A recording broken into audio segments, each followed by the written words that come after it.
This Waldorf salad belongs on every holiday dinner table. It is a symphony of flavors with diced apples, grapes, celery, and toasted nuts, tossed in a tangy, sweet, creamy dressing. To make this Waldorf salad, begin by slicing in half 1 cup of seedless grapes. We are dicing 2 green apples. Remove the core first, and once the core has been removed, go ahead and dice your apples. You may use any tart and crisp apple in this recipe. However, we prefer using Granny Smith apples. Dice 1 celery stack. Transfer everything into a large mixing bowl. Toast 1 cup of walnuts or pecans. Oh, and one more thing.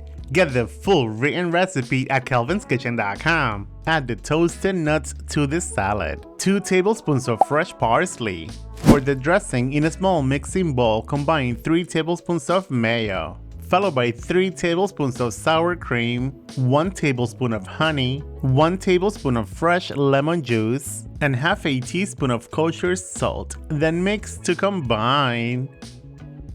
Pour the dressing over the salad and toss. This Waldorf salad is best to enjoy it fresh, but if you have any leftovers, you may keep them in an airtight container in the fridge for up to 3 days.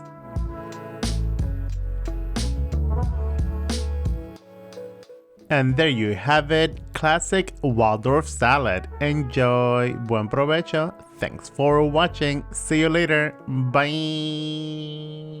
Yeah.